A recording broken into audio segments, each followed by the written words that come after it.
আরোগ্য বিষয় অন্ত জানতাম চাই কুরবানি ওয়াজিব বললে কি শর্ত মানে কি তাইলে ওয়াজিব হবে কুরবানি?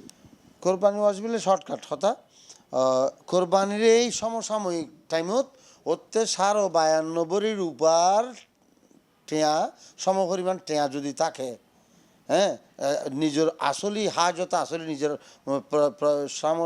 জীবনযাপনের প্রয়োজনীয়তা বাদে যদি তাতে জাকাত ফরজদে এইলে সামর্থ্য থাকে, অর্থাৎ মালিকে নেশাব হয়, তাহলে তাতে কোরবানি ওয়াজিব হবো। তো কোরবানির ওয়াজিবন হলো জাকাতুল্লাহ ফাত্তিকুদ্দি জাকাতুর উদ্দি তোমার 1 বছর ওয়ান হৌলানে হল হয় ইয়ানরে হৌলানে হল, অর্থাৎ 1 বছর ওয়ান অন্তে জাকাতর নেশাবিবে তখন ফরের, কিন্তু কোরবানি বললে 1 বছর তখন ফরিব, স্থিতি তখন ফরিব, শর্ত ইয়ান নাই।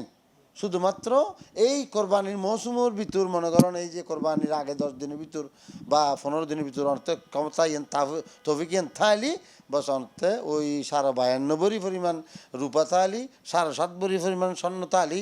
বর্তমান তো স্বর্ণের অনেক দাম, সুতরাং স্বর্ণ ধরে বই তাইলে হইতো না, রূপার দাম পরিব রূপা 52 দুও নেশা পাওয়া গেই। সুতরাং 52 সম পরিমাণ যদি অন্তের টিয়া থাকে, অন্তে 1 গরুর 7 ভাগের 1 ভাগ অনুরোধ ওয়াজিব হই।